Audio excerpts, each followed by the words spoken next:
In the 1980s, many companies were manufacturing these small mini systems, high quality components in a smaller space, and many times they had a handle so that you could actually take it around and carry it around from room to room or take it outside or whatever.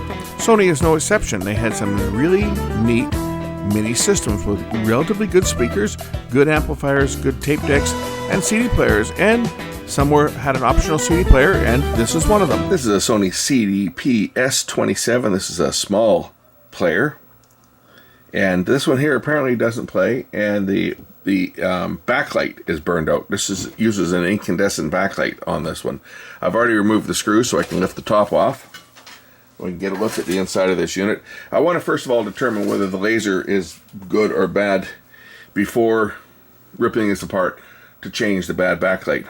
So first things first, does it emit light? Well, we can figure that out pretty quick by turning on the night shot. And I know someone's going to say, just use your phone. It doesn't show up as well. Night shot is a lot easier. So let's turn on night shot, and we'll open and close the disc tray and see whether the laser throws out light, which indeed it does.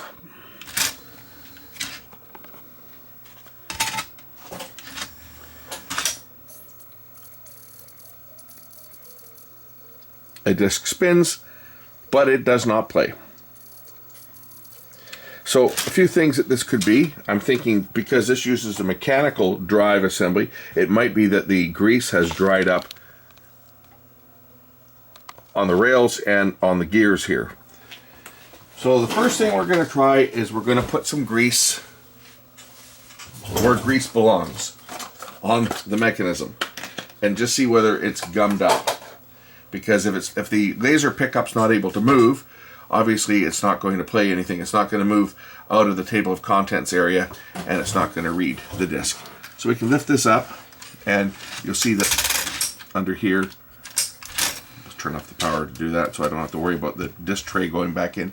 But if I lift this up, you'll see that there's a worm gear under here that I'm going to lubricate, and I'm going to lubricate these gears. But we'll get the worm gear first, because that's the biggest bottleneck on these, and some grease along this rail here.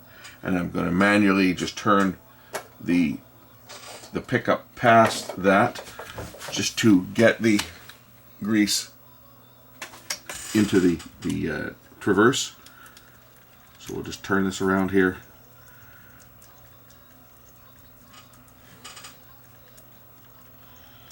Move the pickup into where the new grease is, and then I'll put a little bit more back in the home position. But this is just to make sure that we don't have anything that's sticking here. Now it could very well be that the pickup itself is shot, because this is very old, this unit. I forget what year this is, but this is going to be probably early to mid 80s. I don't think it's even marked on here what year this one is.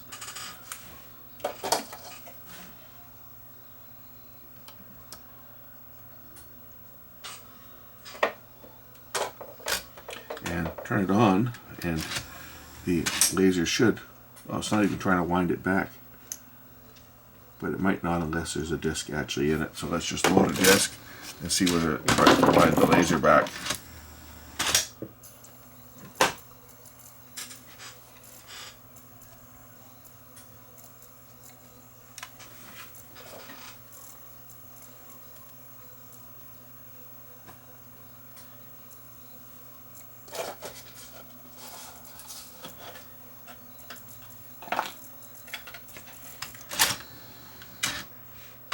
The laser did not appear to move much.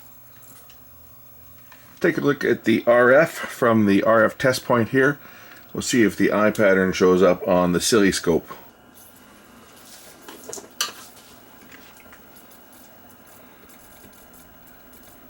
That eye pattern is not very good, is it? It's not reading the disc. Oh, it's trying. It's trying to play. I heard something there momentarily.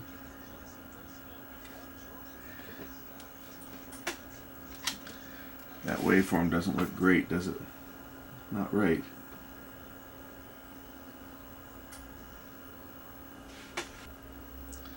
Fair bit of jitter. You can see the waveform level changing. That's the disc itself is flopping around a bit. It's just from the spindle not being perfectly straight, or the disc itself having a slight warp on it. But it did try to play there momentarily. I complained on this. The fellow just bought this thing that brought it to me. He just bought it used, and he said, yeah, it plays, sometimes plays and sometimes doesn't.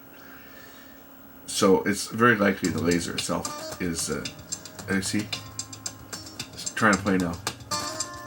Not playing well, but it's playing. The fact that the laser doesn't return when I close it, it could be the little switch that tells it that the laser is not at the home position, which is down here. There's a little leaf switch right down here.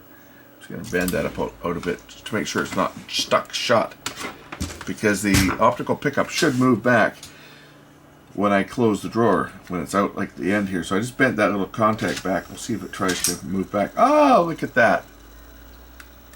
Haha. Now you think it'll play? I think it might play now. Alright, you got to play. Let's see if it'll play a CDR. Of course, the acid test for CD players is whether they will play a CDR. And this being an old one, I don't know if it's going to support it or not, but we'll find out whether it's going to support it or not. I mean, the waveform looks really bad coming off this thing from a CDR. It's not like the stamp disc. I'll show you the waveform. It's ridiculous.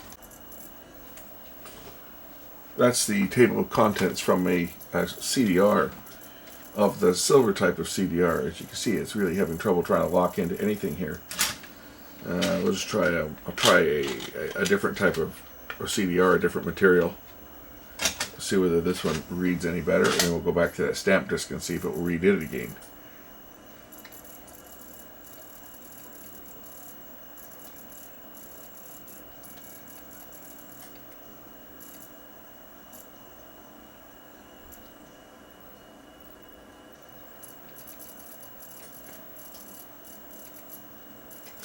Not liking this disc at all either, is it? I'll go back to the stamp disc and see whether it's going to perform any better. Well, it was reading the stamp disc, so it should read it again. I haven't done anything to it.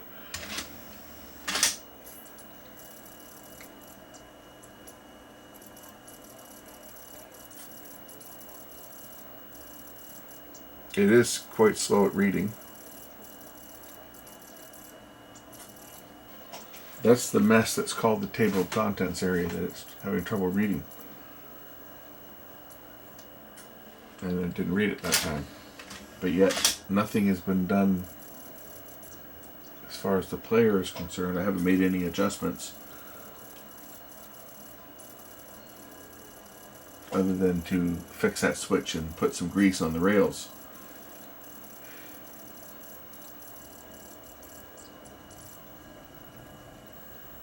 Okay, now it's reading. Looks like it's reading. Yep, see, it just took forever to try to read. I can try tweaking the focus gain a little bit and the tracking gain just to see if that waveform will improve at all. I'm not touching it, by the way. So that's the eye pattern. A fair bit of jitter on there. Just trying to maximize that waveform using the tracking gain.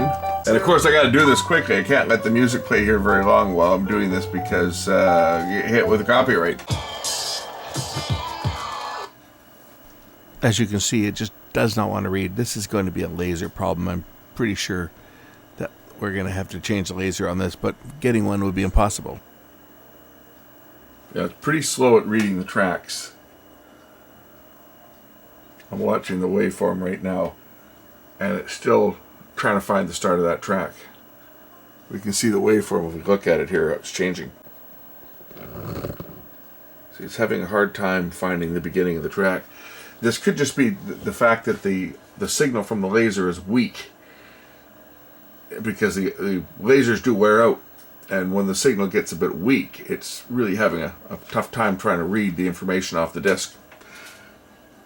That's more likely what the problem with this player is. This is the maximum signal. I've got the focus and the tracking is giving me the maximum signal I can get, and it's still not that strong. And I think this might be just a case of a laser that's getting tired.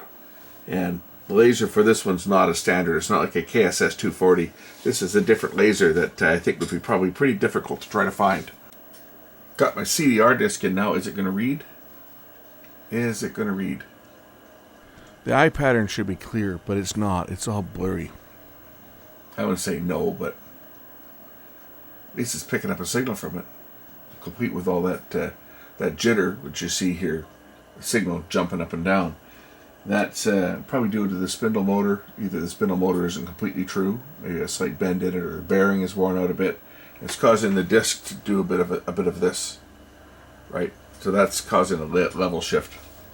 And you can see, if you look at the top, the disc spinning, you can see the disc clamp is not true.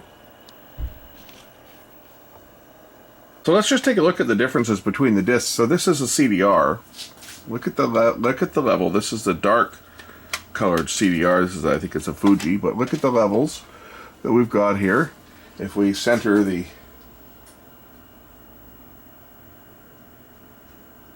scope, okay, it's I think I'm on times 10 or times 1?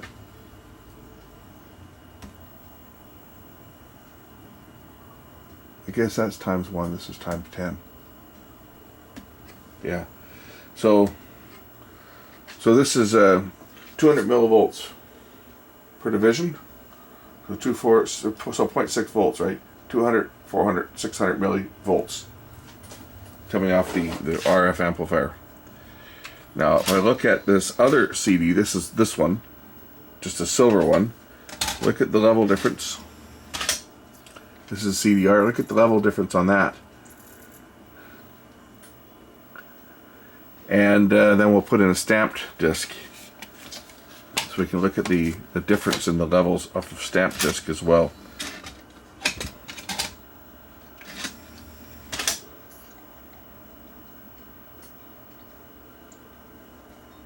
The stamped disc certainly has more jitter, but the signal level is considerably higher than it is off of this one here is almost about the same, but this other one here, had much less signal level.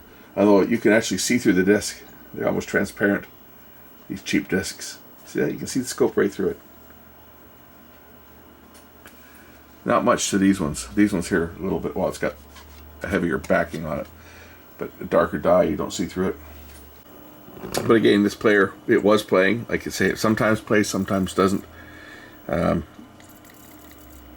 Laser is more likely where our fault is on this one. It's just the levels are just not quite there, and sometimes we'll get lucky and it will read. It's very slow at reading. I'd say there's a fair bit of jitter, but that again could be the spindle itself, because I can feel this like almost a wobble. You can even hear it. I touch the edge of the disc.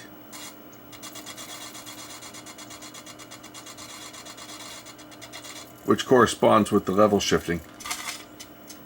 Anyway, I think I'm going to call it on this one.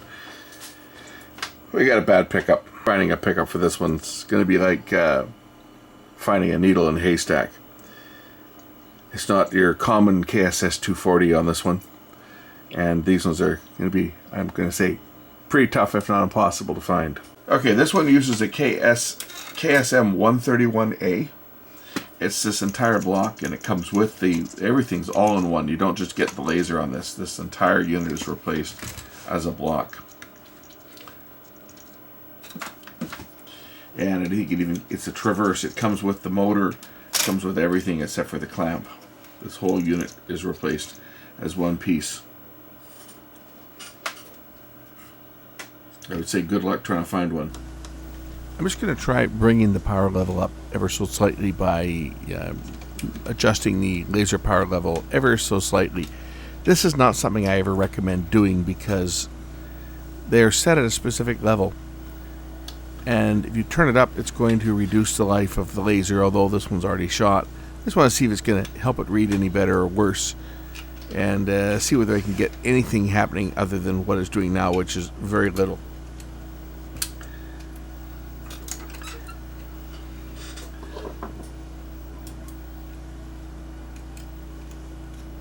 So this is the laser power adjustment variable resistor, and I'm going to turn it maybe a 1/16 of a turn, very slight.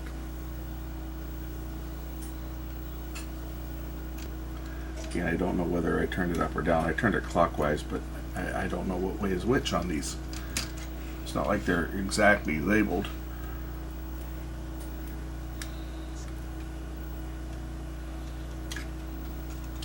I guess I'll try it again and see if it reads the disc any better.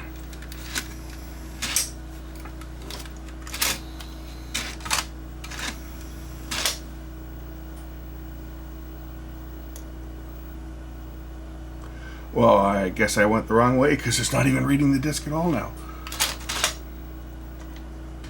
I guess I better try it the other way. So I went back about the same direction. I went counterclockwise about I guess about a 1/16 of a turn. I brought the gain right up. It seems to be playing. We'll see how well it plays. Well, it's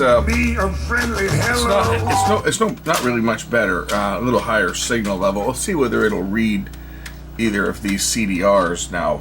I mean, the fault on this is the laser itself is weak. Adjusting the power, as many will suggest, might make it work now, but it's certainly not a long-term fix. I might try to go a little bit higher still and see whether it'll improve it, but there's a careful balance because if you go too high, you're just going to burn the laser out. So it's kind of a careful balance.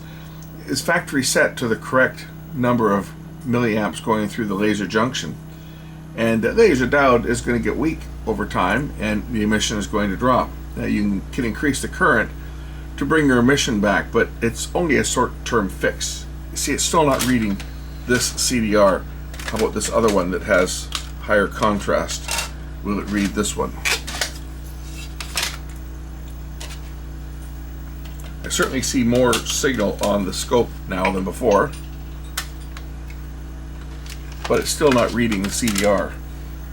I've got an eye pattern, but it's not a great clear one. I can just barely see it, but it's not reading. It should be playing by now. Now I can certainly try increasing the laser power a little bit more now that I know which way to turn the control. It's counterclockwise on this one. Give it a little bit more power, see whether it's going to read any better. But ultimately, on a unit like this would be considered a short-term fix. You know, like someone who's looking to sell it on eBay as a working unit and hope that it works long enough that they don't have to give them their money back. That's basically what this is. The only proper repair on this would be to change the optical block. Now I'm a little bit too hot. As you can see, it's not giving me a clear waveform, so I clearly went a little bit too bright on the laser, because it's now not reading at all. So I'm going to go bring it back just a little bit. So I just brought it back a little bit. Something else that also needs to be considered, besides the laser being weak emission, it might not be so much the laser emission is weak. It might be this came from a smoker's environment, and the optical path, the semi-transparent mirror, because of course, as you probably are aware of how the laser operates. If not, I'll try to illustrate it. So this is how the laser block is configured, and I'm oversimplifying it here, but basically you've got a lens which is adjustable. It can adjust up and down and side to side to track the beam. The laser fires off from the laser diode and it hits a semi-transparent mirror where the beam is reflected up into the disc, where it comes back down, and then it passes back down through that mirror and into the detector. Now, this is not sealed. This is open to the elements because the lens itself has to move up and down to be able to track the disc, track the focus. So this is all open. So air gets into here, and if there's smoke, whether it's tobacco or cannabis or cooking smoke or your fireplace or whatever is burning in the vicinity, just air pollution can get on and does get on and will cloud this lens. Also, because it's a dichroic mirror, it has a semi-transparent layer on it. It reflects the infrared light up, but it also will tend to block visible light, the coating on the lens itself has a tendency to, over years, just deteriorate just from exposure to the air. So if this becomes cloudy, the amount of light coming back down here is going to be reduced, and once it's reduced to a certain point, the system just won't read properly. So you can either have a weak laser, so the light actually going up to the disc itself is weak, or the laser itself could be just fine and the light coming back is also it's just too weak because the lens is clouded. Another problem that happens is you can't turn the laser power up too high, because if you turn up the laser power too high, you're going to get some refraction through this glass lens, and you're going to end up with laser light that has not gone up to the disc coming back down. And that's what we saw happen when I increased the power too much. We saw that waveform that was well, I think you saw it a minute ago, but instead of it being a nice waveform like this with the eye pattern, it was all clipped on the top. And that's because I increased the laser light too much, and now we're getting refraction through this mirror, which further indicates that the mirror itself is clouded, because when the mirror itself gets dirty, instead of reflecting all the light up, a good portion of it's going to bounce around inside here. And of course some of it also will go through, right? Not all the light is going to go up. You're also going to have light that passes through into the backside here, which is just gets dumped. This is called the light dump. But if you've got too much light passing through, light will reflect around here, hit the mirror, and guess where it's going? It's going back down into the detector. So that's why you can't turn the power up too high. It has to be balanced just perfectly so that you don't get too much reflection and refraction from inside this light chamber, and keep the reflections to a minimum and keep the returning signal to a maximum. Anyway, this is all part of the laser block. Once they get contaminated, and it could be anything, it could be smoke, could be cooking grease, could be a fireplace, could be somebody smoking a pipe or a joint or whatever, or a cigarette, or I think the vapes are probably even worse now, those vape pens, because they're putting a cloud of mist into the air, and humid environments. All these things work against the optical pickups, and that's why you'll find people that have got CD players. Like if you've got someone in a household that nobody smokes, and they keep their equipment away from the kitchen so it's not getting exposed to cooking steam and cooking grease and so forth in the air, and or they cook with their big vent fan running all the time to keep the area clear of contaminants. Those ones tend to last a lot longer, whereas CD players that were, for example, used in restaurants and they had them in the kitchen, they were going through a CD player every year or so because the optical pickup failed. And when I was in the business, there was a restaurant right next door. When I first started there, the shop moved a few times, but when I first started, there was a Greek restaurant right next door to it. And that restaurant's still there. I go there quite often for dinner. It's changed hands, but they make good food. But anyway, they had a CD player. They used to play their Greek music all the time, and they had it sitting in the kitchen. And I would say probably, I don't know, every 6 months the thing was coming in. 6 months to a year it was coming in, and I had to change the pickup on it. And they had a 5-disc changer, and I would just change the pickup. And it was like clockwork. The unit would come in, I'd change the pickup, come back, a year later, change the pickup.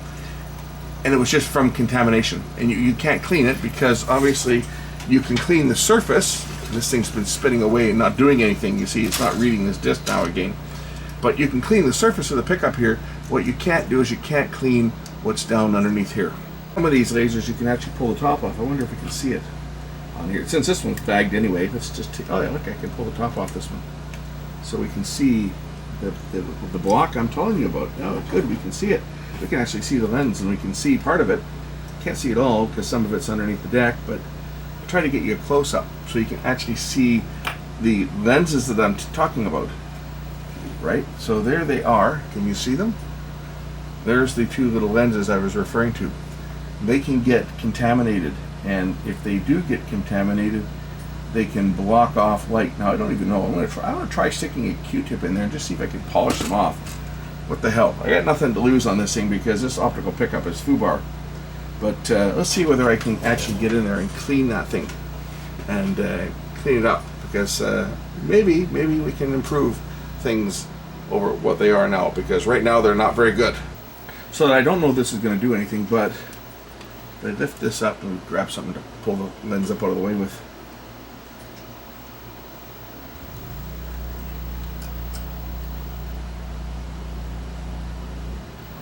I can get under here and just see if I can polish off the surface of these lenses down here.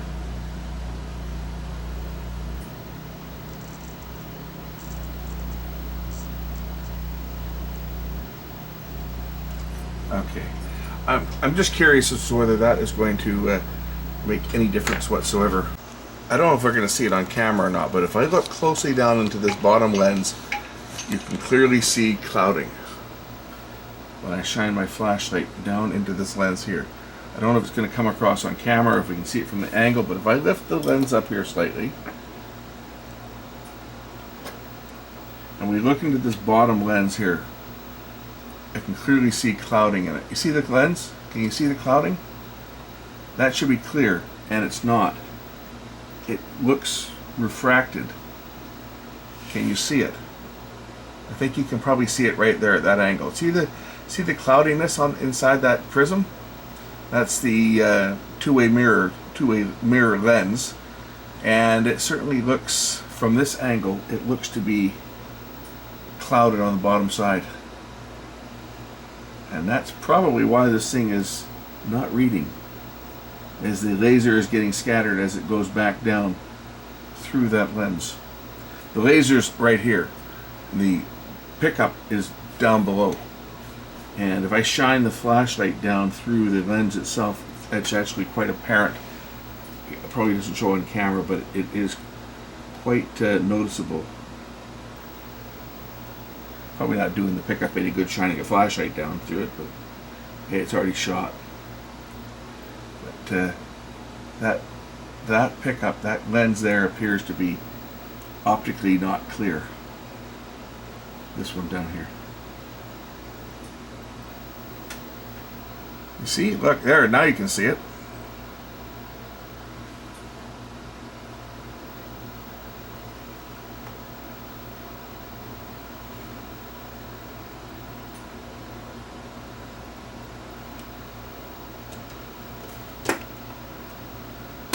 Anyway, I think that I've wasted far too much time on this unit today. This one needs an optical pickup, so I'm going to have to break the bad news to the fellow that owns it that unfortunately there's just nothing really more that I can do. Okay, I'm done on this. I've wasted way too much time on this. I checked the 3 sites that I buy parts from, and this one is listed as no longer available. It's a KSM, what did I say it was here? It's a KSM 131A. It's an entire assembly, and it's obsolete. Like most of the stuff these days. So I can't do much more on this one. It's hit and miss. Sometimes it'll read, but when it reads, it doesn't play properly. This skips like crazy, just because the optical pickup itself is shot. Thanks for watching.